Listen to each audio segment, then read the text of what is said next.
Finally, we are going to see के RAAS क्या होता है. इसका फुल फॉर्म है हमारे पास रेनिन एंजियोटेंसिन एल्डोस्टेरॉन सिस्टम. हमें पता है कि एल्डोस्टेरॉन हमने ऑलरेडी डिस्कस किया है जब हम लोग एड्रिनल कॉर्टेक्स को डिस्कस कर रहे थे वहाँ पे, क्योंकि ये वहाँ से रिलीज़ होती है. एंजियोटेंसिन क्या है, रेनिन क्या है, ये हम आज देखेंगे. देखो, एक चीज़ आपने याद रखनी है, जब भी हमारे पास ब्लड प्रेशर इंक्रीज़ होता है तो हार्ट प्रॉब्लम होती है, लेकिन ब्लड प्रेशर जब डिक्रीज़ होता है तो सबसे ज़्यादा कौन सा ऑर्गन इफेक्ट होता है, तो किडनी इफेक्ट होती है. अब ये मैकेनिज़्म ब्लड प्रेशर को मेंटेन करने के लिए किया जाता है. सबसे पहले देखो, अब क्योंकि ब्लड प्रेशर कम हुआ तो ग्लोमेरुलर प्रेशर यानी कि नेफ्रॉन के अंदर जिस स्पीड से फिल्ट्रेट आ रहा है वो प्रेशर भी कम हुआ, तो किडनी को पता लग जाता है अच्छा ब्लड प्रेशर कम हुआ है. तो जल्दी से किडनी क्या करती है, ये सिक्रीट करती है एक हार्मोन. यहाँ से ये देखो, ये नहीं, यहाँ से स्टार्ट हो रही है साइकिल. तो किडनी हमारे पास सिक्रीट करती है रेनल वेन के थ्रू एक हार्मोन जिसे कहा जाता है रेनिन. ठीक है, एक रेनिन हम पढ़ते हैं डबल एन वाला, वो डाइजेस्टिव सिस्टम में होता है बच्चों के अंदर, जो कि मिल्क को डाइजेस्ट करता है. लेकिन ये रेनिन वो नहीं है. ठीक है, ये रेनिन किडनी से सिक्रीट होता है. इसका काम होता है ब्लड प्रेशर को मेंटेन करना. अब ये रेनिन जब ब्लड के अंदर सिक्रीट होता है तो ब्लड के प्लाज्मा के अंदर, हमें पता है प्लाज्मा प्रोटीन्स होते हैं बहुत सारे, 3 मेन होते हैं, लेकिन उसके अलावा भी प्लाज्मा के अंदर बहुत सारे प्रोटीन्स होते हैं. उसमें से एक है एंजियोटेंसिनोजन.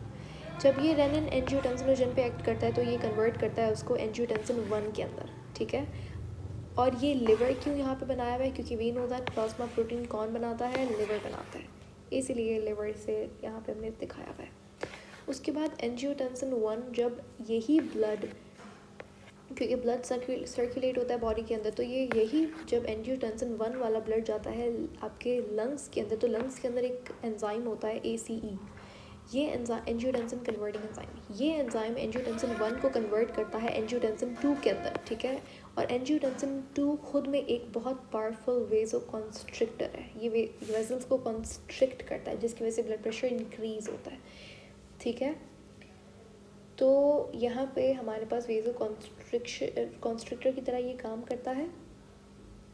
और हमारे पास जो हमारा डाइजेस्टिव सिस्टम है, यहाँ से भी वाटर ज़्यादा रीअब्जॉर्ब होता है एंजियोटेंसिन 2 की वजह से. और दूसरी बात ये एंजियोटेंसिन 2 एक और सबसे इम्पॉर्टेंट काम करता है, वो क्या, ये जाके एक्ट करता है आपके एड्रिनल ग्लैंड के ऊपर. तो एक हार्मोन RAAS, तो R में जो R है वो रेनिन के लिए, समझ आ गया. उसके बाद एंजियोटेंसिन, ये एंजियोटेंसिन होता है.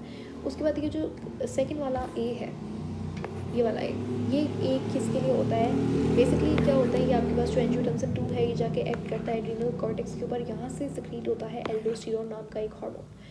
ये एल्डोस्टेरॉन क्या करता है, ये एल्डोस्टेरॉन जाता है आपके नेफ्रॉन के ऊपर और वहाँ से रीअब्जॉर्ब करवाता है आयंस को, जैसे सोडियम पॉजिटिव स्पेशली.